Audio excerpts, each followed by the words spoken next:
কোনো ব্যক্তিকে যখন আল্লাহ ইসলামের জন্য প্রস্তুত করেন, ভালো কাজের জন্য অন্তরটা খুলে দেন, ওই ব্যক্তি কখনো আর দুনিয়ামুখী হতে পারে না। এক নম্বর, সে দুনিয়া বিমুখ হয়ে যাবে, দুনিয়ার লালসা পরিত্যাগ করবে। আর দুই নম্বর হলো ওই ব্যক্তি আখিরাতমুখী হয়ে যাবে, পরকালের ব্যাপারে বেচাইন থাকবে। আর তিন নম্বর হলো ওই ব্যক্তি ভালো মৃত্যুর জন্য প্রস্তুতি নিতে থাকবে। মূলত হেদায়েত হলো দুই প্রকার। এক প্রকারের হেদায়েত আল্লাহ রাব্বুল আলামিন নিজের কাছে সংরক্ষণ করেছেন। এই হেদায়েতের ক্ষমতা আল্লাহ ছাড়া দ্বিতীয় কোনো সত্তার কাছে নেই। আরেক প্রকারের হেদায়েত প্রথমে আল্লাহ, এরপরে রাসূল, এরপরে ওয়ারিসিন আম্বিয়া, উলামায়ে কেরাম, আলেমগণ সবাই করে থাকেন। এটা হলো দ্বিতীয় প্রকারের হেদায়েত। হেদায়েত হলো দুই প্রকার। এক প্রকার হেদায়েত আল্লাহ ছাড়া আর কেউ করার ক্ষমতা রাখেন না। আরেক প্রকারের হেদায়েত আল্লাহও করেন, নবী রাসূলগণও করেন, আলেমগণও করেন। যেমন কোনো ব্যক্তি আপনার কাছে এসে জানতে চাইল, এখান থেকে আমি রামগড় বাজারে কিভাবে যেতে পারি। আপনি তাকে রাস্তা দেখিয়ে দিলেন। আপনি বাজারে দাঁড়ালে টমটম আসবে, আপনি গাড়িতে উঠবেন, আপনাকে রামগড় বাজারে নামিয়ে দিবে, এখান থেকে আপনি স্টেশন পেয়ে যাবেন। এটা আপনি তাকে হেদায়েত করলেন, রাস্তা দেখিয়ে দিলেন।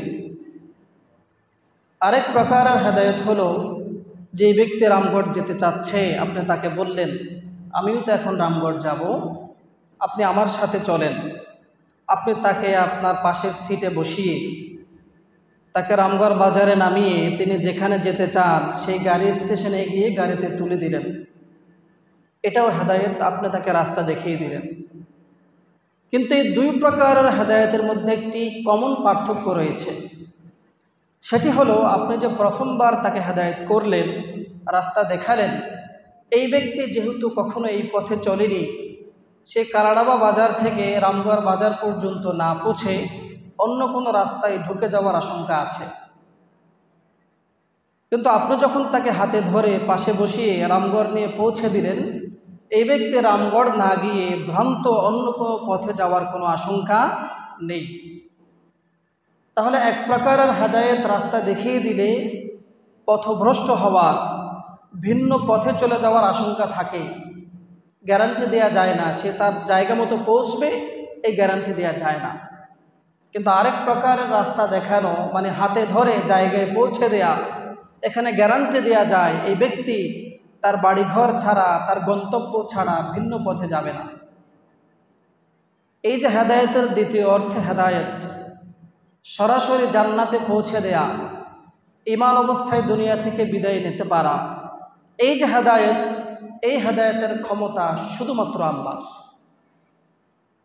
কোনো ব্যক্তিকে যদি আল্লাহ এই হেদায়েত করে দেন, এই ব্যক্তি জান্নাত ছাড়া জাহান্নামে যাওয়ার কোনো আশঙ্কা নেই, যেন আল্লাহ তাকে হাতে ধরে জান্নাতে দিয়ে আসলেন।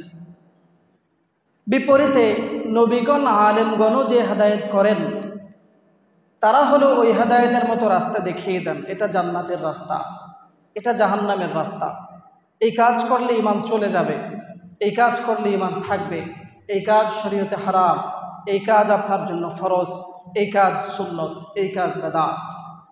এটা হলো রাস্তা দেখিয়ে দেয়া। আল্লাহর বান্দা যদি এই রাস্তায় চলতে পারে তাহলে চূড়ান্ত হেদায়েত পাবে, যদি চলতে না পারে, ভিন্ন রাস্তায় ঢুকে যায়, তাহলে ব্যর্থ হয়ে পথভ্রষ্ট হয়ে যাবে। এই হলো হেদায়েতের দুই অর্থ। আল্লাহ তাআলা কোরআনে কারিমে বলেছেন, ওয়াহাদাইনাহুন নাজদাইন, আমি প্রত্যেক মানুষের জন্য দুইটা পথের হেদায়েতের ব্যবস্থা করেছি। আল্লাহ তাআলা আবার বলেন, ইন্না হাদাইনাহুস সাবিল ইম্মা শাকিরান ওয়া ইম্মা কাফুরা, আমি এই জাতিকে রাস্তা দেখিয়ে দিলাম। এই ব্যক্তি, এই জাতি এখন চাইলে আমার শুকরিয়াও আদায় করতে পারে, আবার চাইলে কাফের হয়ে নাফরমানও হয়ে যেতে পারে। আমি তাদের জন্য রাস্তা খুলে দিয়েছি, স্পষ্ট করে দিয়েছি, এটা হলো হকের রাস্তা, এটা হলো ভ্রান্ত রাস্তা, এটা হলো জান্নাতের রাস্তা, এটা হলো জাহান্নামের রাস্তা। এই রাস্তায় চললে সফলতা অর্জন করা যাবে, আবার এই রাস্তায় চললে ব্যর্থ হতে হবে। আমি মানুষের জন্য দুটি রাস্তায় স্পষ্ট করে দিয়েছি। মানুষ চাইলে এবার আমার শুকরিয়া আদায় করুক, না চাইলে নাফরমানিতে লিপ্ত হয়ে যাক। আল্লাহ বলেন, আমি দুইটা রাস্তায় দেখিয়ে দিয়েছি। হেদায়েত আমি দোনো রাস্তাই করেছি, এটা সঠিক এটা বেঠিক আমি জানিয়ে দিয়েছি। এবার মানুষের মনে চাইলে আমার শুকরিয়া আদায় করে হেদায়েত প্রাপ্ত হয়ে যাক, আর যদি তাদের মনে না চায় তারা ভ্রান্ত হয়ে জাহান্নামী হয়ে যাক। আল্লাহ তাআলা রব্বুল আলামিন অপর জায়গায় এটাও বলেছেন, এরপরেও অধিকাংশ মানুষ আল্লাহর নাফরমানি করে, খুব কম সংখ্যক মানুষ আল্লাহর শুকরিয়া আদায় করে। জান্নাতে যাবে যে এই মানুষের সংখ্যা কম, নামাজ পড়নেওয়ালা মানুষের সংখ্যা কম, সত্যবাদী মানুষের সংখ্যা কম, গুনাহমুক্ত মানুষের সংখ্যা কম, আল্লাহর নাফরমানি থেকে বেঁচে থেকে শুকরিয়া আদায় করনেওয়ালা মানুষের সংখ্যা কম। আপনি হিসাব করেন, পৃথিবীতে যদি 700 কোটি মানুষ হয়ে থাকে তাহলে 200 কোটি মুসলমান, অধিকাংশ মানুষ কাফের। এই 200 কোটি মুসলমানের মধ্যে পিওর খাঁটি নির্ভেজাল মুসলমান 50 কোটি হবে কিনা সন্দেহ। তাহলে ভালো মানুষ কম, শুকরিয়া আদায় করনেওয়ালা মানুষ কম, জান্নাতি মানুষ কম। এজন্য আল্লাহ বলেছেন, কালিলাম মা তাশকুরুন, খুবই কম সংখ্যক মানুষ, খুবই অল্প সংখ্যক মানুষ আল্লাহ রাস্তা দেখিয়ে দেওয়ার পরে রাস্তা গ্রহণ করে, এমন মানুষের সংখ্যা খুবই কম। কেন? কারণ প্রকৃত হেদায়েতের মালিক হলেন আল্লাহ। রাস্তা আল্লাহও দেখিয়ে দেন, নবীগণও দেখিয়ে দেন। নবীরা যেহেতু আর কখনো আসবেন না, ওলামায়ে কেরাম আলেমগণ নবীদের দায়িত্ব পালন করতে গিয়ে তারাও সত্য মিথ্যার রাস্তা দেখিয়ে দেন। রাস্তা সবাই দেখা, কিন্তু হেদায়েত প্রাপ্ত কে হবে, কাকে আল্লাহ হেদায়েত করবেন, এটা শুধু কে জানেন? আল্লাহ জানেন। যদি আল্লাহ ছাড়া অন্য কারো হাতে হেদায়েতের ক্ষমতা থাকতো, তাহলে আল্লাহর পরেই যিনি হেদায়েত করতে পারতেন তিনি হলেন মুহাম্মদুর রাসূলুল্লাহ সাল্লাল্লাহু আলাইহি ওয়াসাল্লাম। তার মতো মানুষ না পৃথিবীতে এসেছে না কখনো আসবে। তিনি একজন, যার কোনো তুলনা নেই, যার তুলনা, যার বিকল্প তিনি নিজেই। রাসূল যেহেতু আল্লাহর পরে কাউকে হেদায়েত করতে পারেননি, তাহলে পৃথিবীর কোনো আল্লাহর ওলি, কোনো আলেম, কোনো পীর, কোনো বুজুর্গ, কোনো মাজারের খাদেম, কারো পক্ষে কোনো ভ্রান্ত মানুষকে হেদায়েত দিয়ে জান্নাতে করা সম্ভব নয়।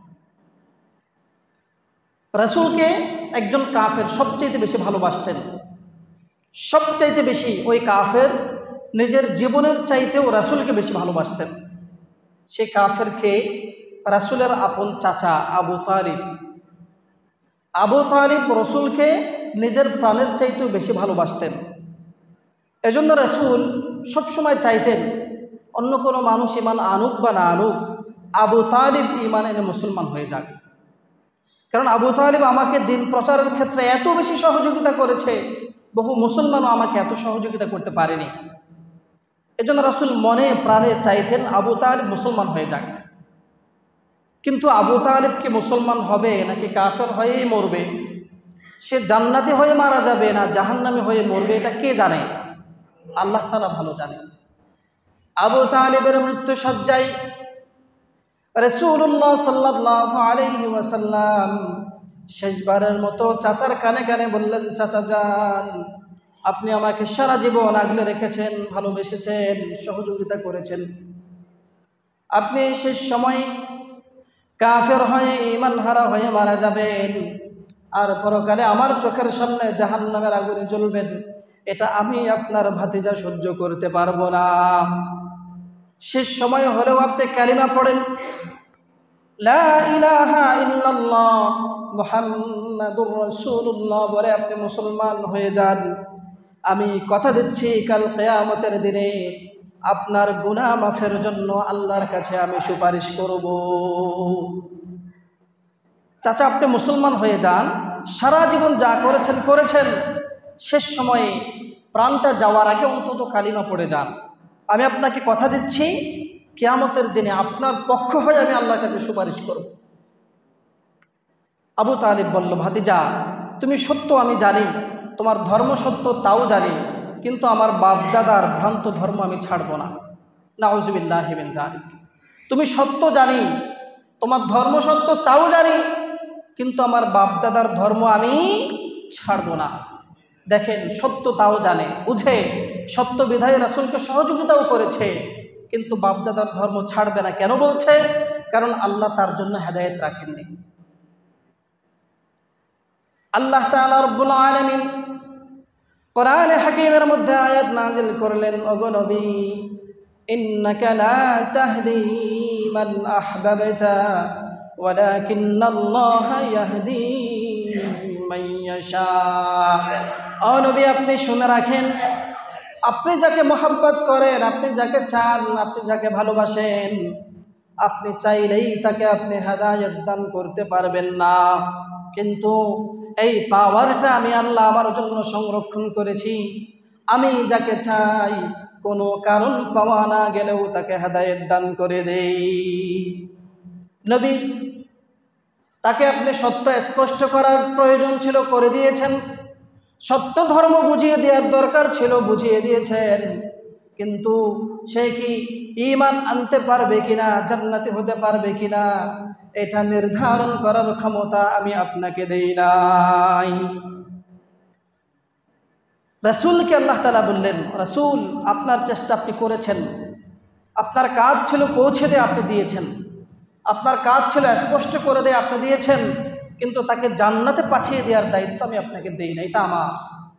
আবু তালিব কাফের হয়ে মারা গেল, চিরস্থায়ী জাহান্নামী হয়ে মারা গেল, রাসূল কিছুই করতে পারেননি। তাহলে বোঝা যায় দুনিয়ার বুকে জান্নাত পর্যন্ত পৌঁছে দেওয়ার যে হেদায়েত, এই হেদায়েতের ক্ষমতা শুধু কার? শুধুমাত্র আল্লাহ তাআলা রব্বুল আলামিনের।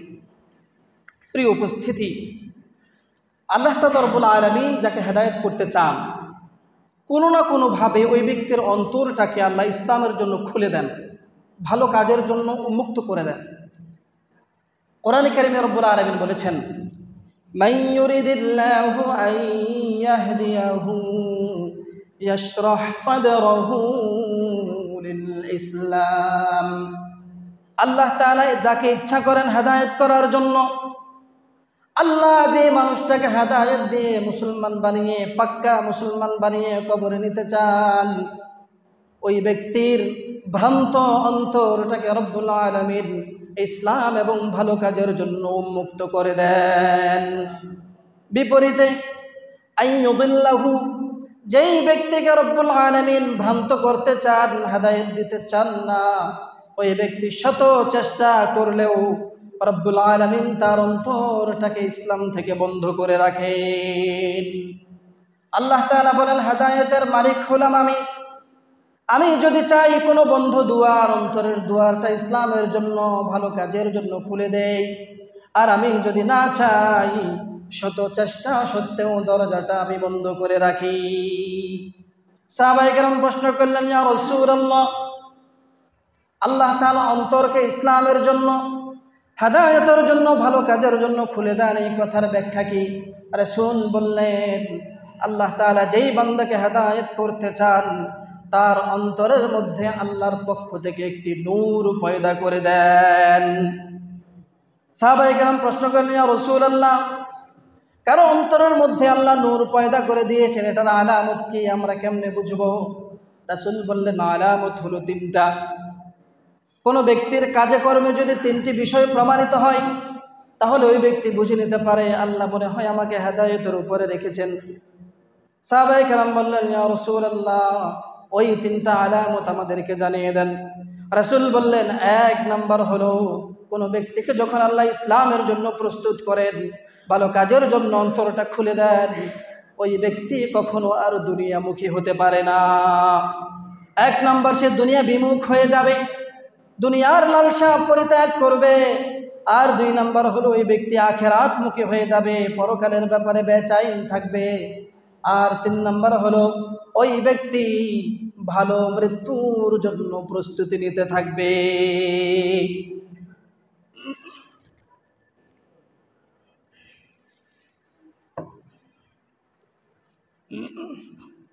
কোনো ব্যক্তিকে আল্লাহ হেদায়েত করতে চান, তার অন্তরটাকে আল্লাহ ইসলামের জন্য খুলে দিতে চান, ভালো কাজের জন্য খুলে দিতে চান, এর আলামত কি? রাসূল বললেন 3টে আলামত। এই ব্যক্তি দুনিয়া বিমুখ হয়ে যাবে, দুনিয়ার লালসা থেকে নিজেকে বিরত রাখবে। সম্মানিত উপস্থিতি, দুনিয়া কেমন? কোরআনে কারিমে আল্লাহ দুনিয়ার জন্য যে কয়েকটি শব্দ ব্যবহার করেছেন, সেখানে আল্লাহ বলেছেন আন্নামাল হায়াতুদ দুনিয়া লাইবুন ওয়া লাহবুন ওয়া জিনা। দুনিয়া হলো খেল তামাশার বস্তু, দুনিয়া হলো মশকরা হাসি মশকারির বস্তু, ওয়াজিনা সাময়িক কিছু আনন্দ পাওয়ার বস্তু। আল্লাহ তাআলা অপর জায়গায় বলেছেন মাতাউল গুরুর, দুনিয়া হলো ধোকার সামগ্রী, মানুষকে ধোকা দিয়ে আকৃষ্ট করে রাখে।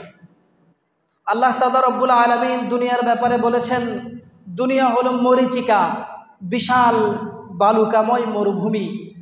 একজন পিপাসার্থ ব্যক্তি প্রচণ্ড রোদের মধ্যে যখন পানি খুঁজে বেড়াচ্ছে, দূর থেকে দেখতে পাচ্ছে বালু বা মরুভূমির আশেপাশে, মরুভূমির উপরে কিছু বালি চিকচিক করছে, দূর থেকে দেখতে পানির মতো দেখা যায়। তীব্র সূর্যের যখন তাপ থাকে, বালুগুলো গরম হতে হতে দূর থেকে কিছুটা পানির মতো দেখা যায়, জ্বলতে থাকে। পিপাসার্থ ব্যক্তি দূর থেকে পানি মনে করে দৌড়াতে দৌড়াতে হাঁপাতে হাঁপাতে মরুভূমিতে চলে আসলো, এসে দেখে এগুলো পানি নয়, এগুলো হলো বালু। আল্লাহ তাআলা বলেন দুনিয়া হলো এমন ধোকার সামগ্রী, মানুষকে আকৃষ্ট করার জন্য যা যা করা প্রয়োজন সবই করে, কিন্তু প্রয়োজন ফুরিয়ে গেলে লাথি মেলে ফেলে দেয়। দুনিয়া কাউকে আঁকড়ে ধরতে পারে না। মাতাউল গুরুর, দুনিয়া হলো ধোকার সামগ্রী। আল্লাহ তাআলা বললেন যেই ব্যক্তিকে আল্লাহ হেদায়েত করতে চান তাকেই ধোকার সামগ্রী দুনিয়া থেকে বিরত রাখেন। এটা হলো ওই ব্যক্তির 1 নম্বর আলামত। যে ব্যক্তিকে আল্লাহ হেদায়েত করতে চান তার 2 নম্বর আলামত হলো ওই ব্যক্তি পরকালমুখী হয়ে যাবে। শত ব্যস্ততা, শত ব্যবসা বাণিজ্য, শত পেরেশানি, কোনো কিছু তাকে পরকালের চিন্তা থেকে, ফিকির থেকে, কাজ থেকে বিরত রাখতে পারে না। শত ব্যস্ততা সত্ত্বেও আজানের পরে ওই ব্যক্তি মসজিদে না গিয়ে তার নিজের কাজে ব্যস্ত থাকতে পারে না। মসজিদের মাইকে আজান হচ্ছে, মসজিদের গেট দিয়ে শত শত মানুষ হেঁটে যাচ্ছে, একবারও পেরেশান হচ্ছে না, কষ্ট হচ্ছে না আমি কেন নামাজটা না পড়ে মসজিদের সামনে দিয়ে হেঁটে চলে যাচ্ছি। এই ব্যক্তি যদি বলে আমি হেদায়েত পেয়েছি, তাহলে হেদায়েত কোনটাকে বলবেন?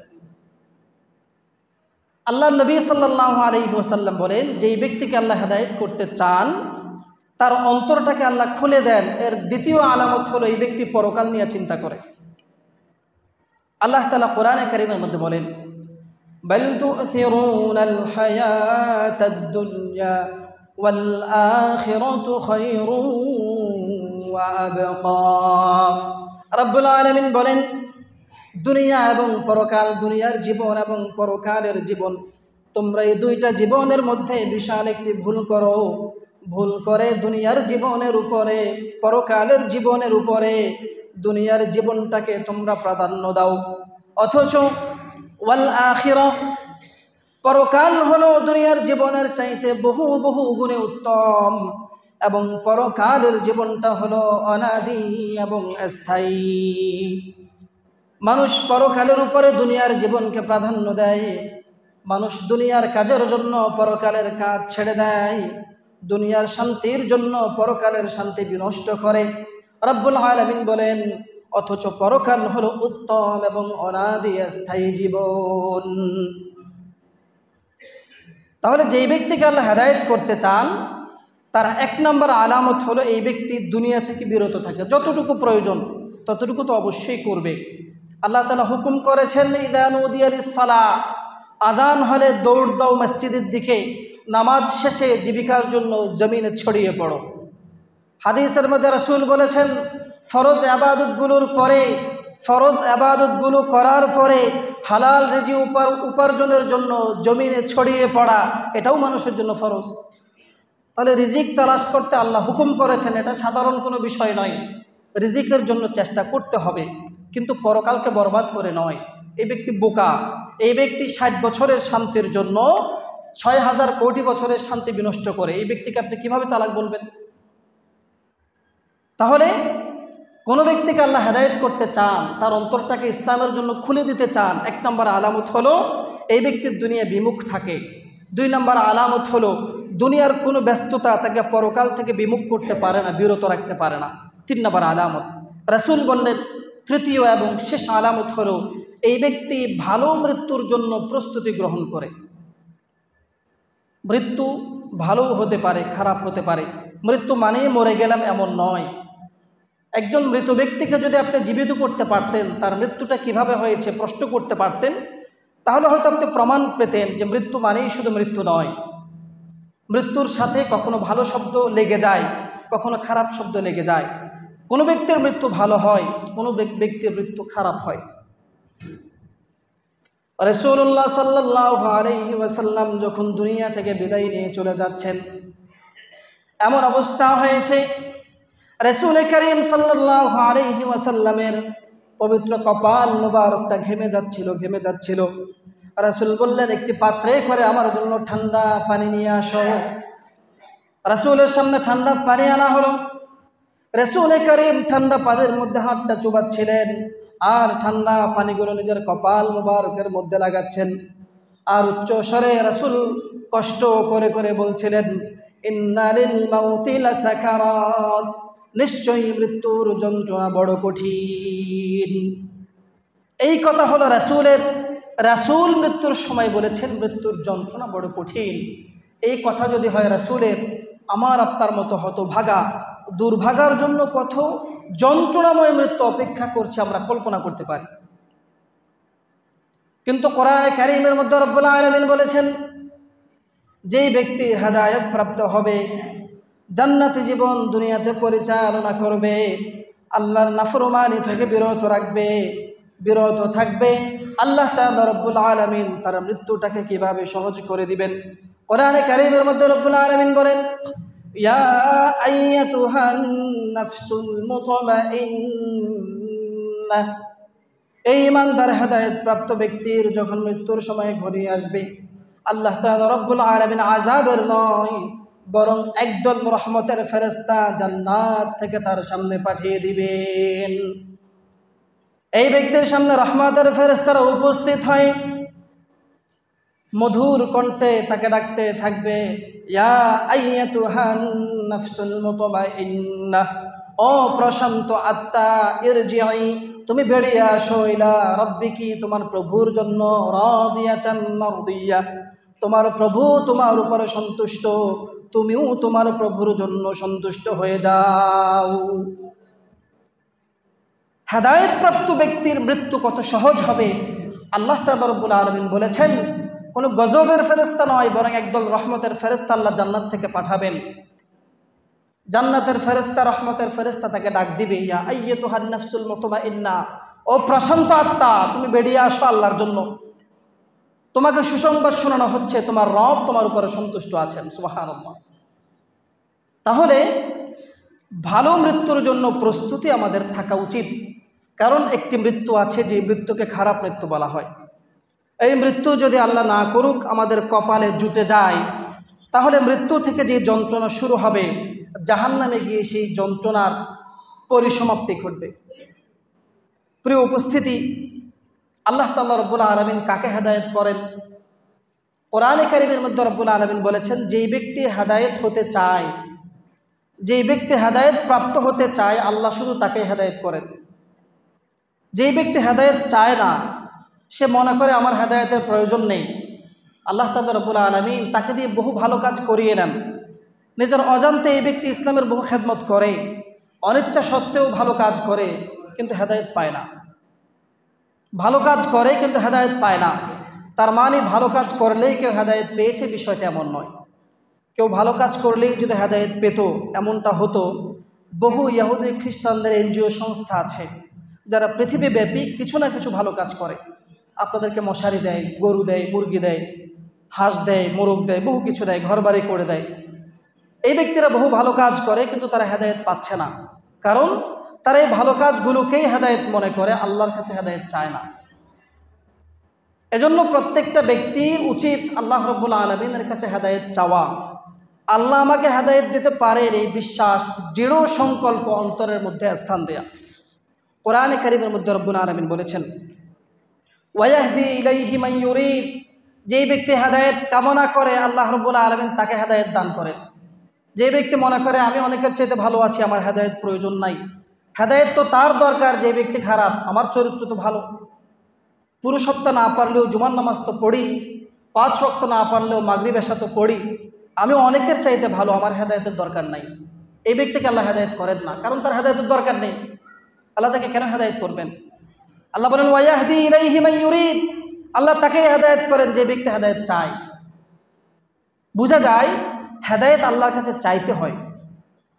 হেদায়েত চাওয়াটা মানুষের দায়িত্ব, সে যত ভালো মুসলমান হোক অথবা যত খারাপ মুসলমান হোক।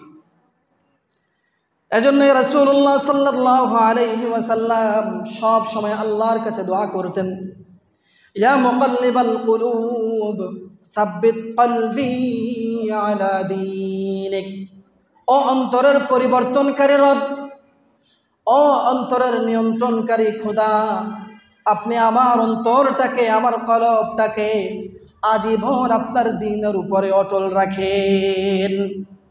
আল্লাহর কাছে নবী আরো দোয়া করতেন, আল্লাহুম্মা ইন্নী আসআলুকাল হুদা ওয়াত-তাকা ওয়াল আফাফ ওয়াল গিনা, আল্লাহ আমি আপনার কাছে হেদায়েত চাই, আমি আপনার কাছে তাকওয়া অর্জন করার ক্ষমতা চাই, আমি আপনার কাছে অন্তরের পবিত্রতা চাই, এবং আমি আপনার কাছে দুনিয়ার সকল মানুষের থেকে অমুখাপেক্ষিতা চাই। রাসূল আল্লাহর কাছে দৈনিক 4টি দোয়া করতেন, আল্লাহ আমি আপনার কাছে হেদায়েত চাই, আপনার কাছে তাকওয়া চাই, আপনার কাছে পবিত্রতা চাই, আপনার কাছে মানুষের থেকে অমুখাপেক্ষিতা চাই। রাসূলের যদি হেদায়েতের প্রয়োজন হয়, তাহলে হেদায়েত দরকার নাই সেই ব্যক্তিটা কে? রাসূল সাল্লাল্লাহু আলাইহি ওয়াসাল্লাম আল্লাহর কাছে দোয়া করার শুরুতেই বলতেন, ইন্নী আসআলুকাল হুদা, আল্লাহ আমি আপনার কাছে হেদায়েত চাই। সাহাবায়ে কেরামকে শিখিয়েছেন তোমরা আল্লাহর কাছে হেদায়েত চাও।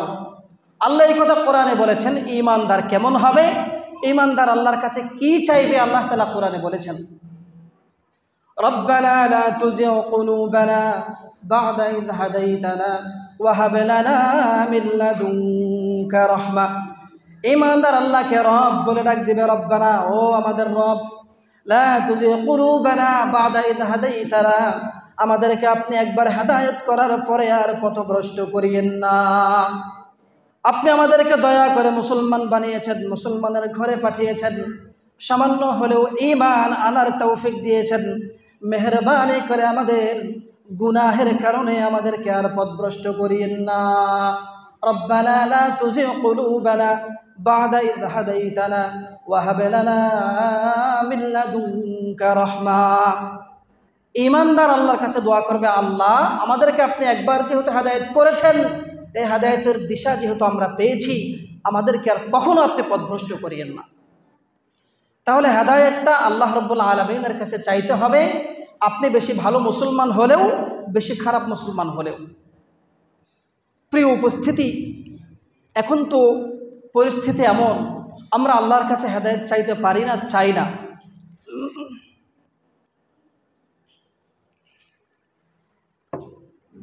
এর পেছনে মৌলিক একটি কারণ হলো আমরা সবাই নিজেকে ভালো মনে করি।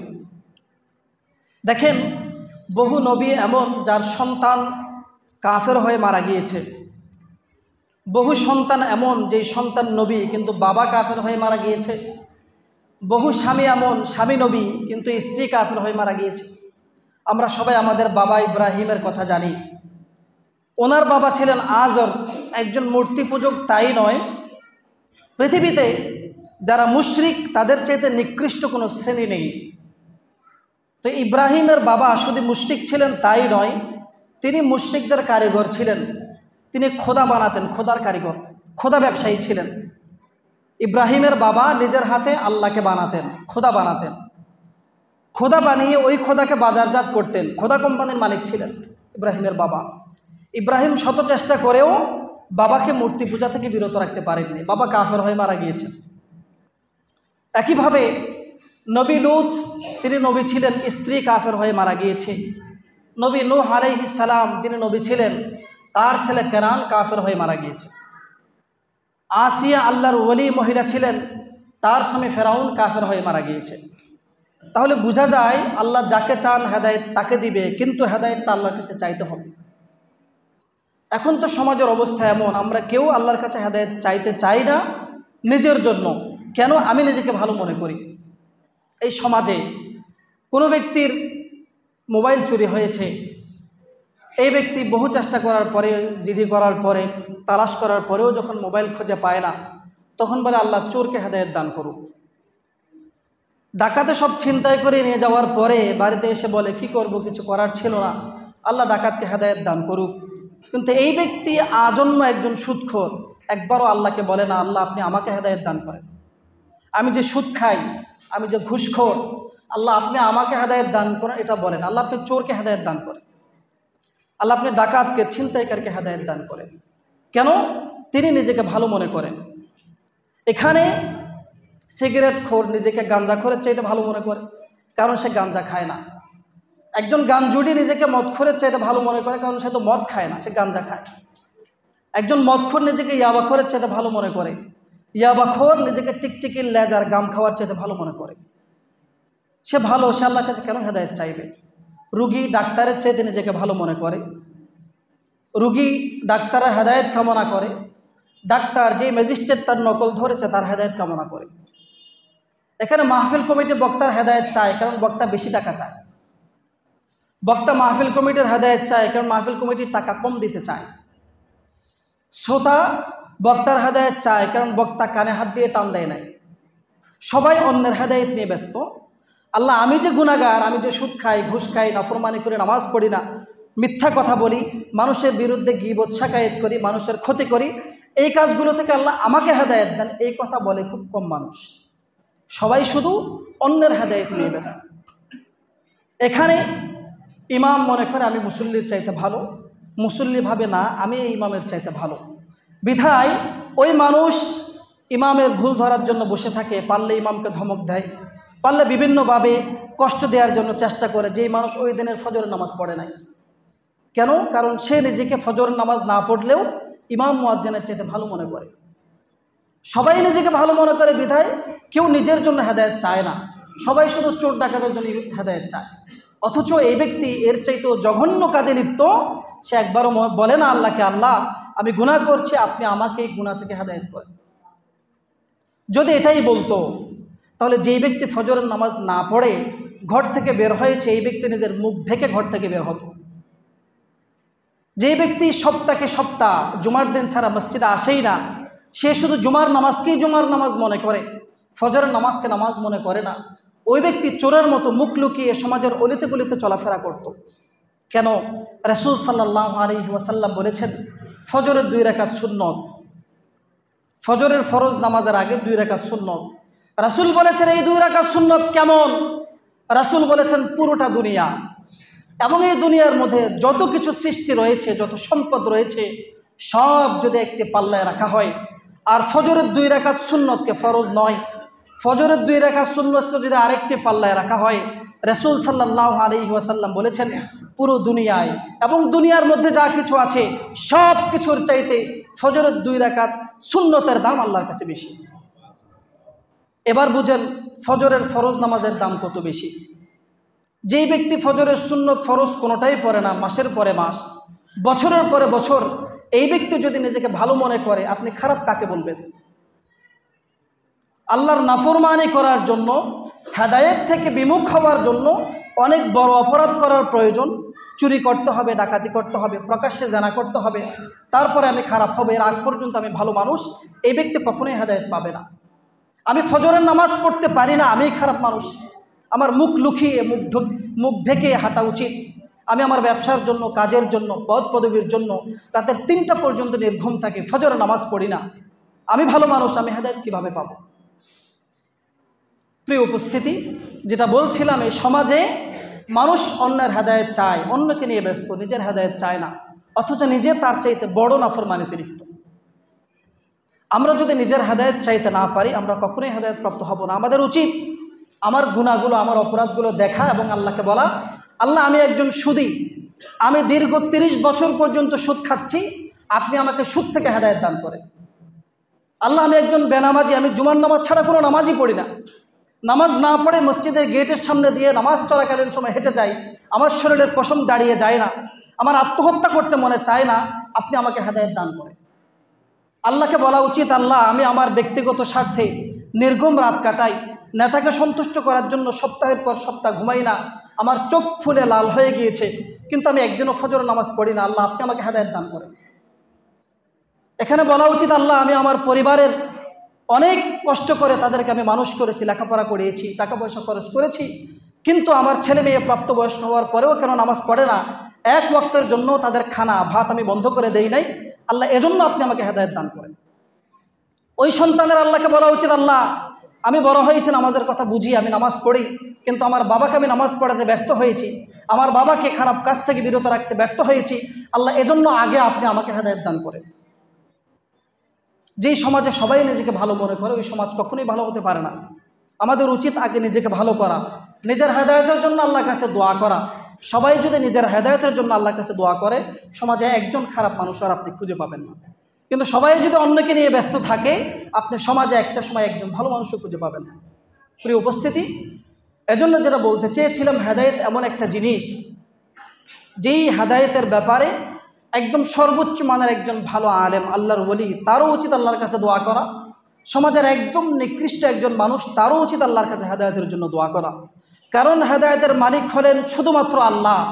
হেদায়েতের যে অর্থ জান্নাতে পৌঁছে দেয়া, এই ক্ষমতা শুধু আল্লাহর।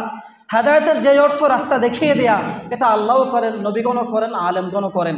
কিন্তু হেদায়েতের যে অর্থ জান্নাতে পৌঁছে দেয়া, ভালো মৃত্যু পাওয়া, এই ক্ষমতা শুধুমাত্র আল্লাহ। আর ওই ব্যক্তিকে আল্লাহ হেদায়েত করেন না যেই ব্যক্তি হেদায়েত চান না। সুতরাং আমাদের উচিত আল্লাহর কাছে হেদায়েত কামনা করা। আল্লাহ তাআলা রব্বুল আলামিন আমাদের সকলকে সুপথ প্রাপ্ত, ভালো মৃত্যু নসিব হয়, জান্নাতি মুসলমান হিসাবে, এমন মুসলমান হিসাবে আল্লাহ আমাদের সকলকে কবুল করুন।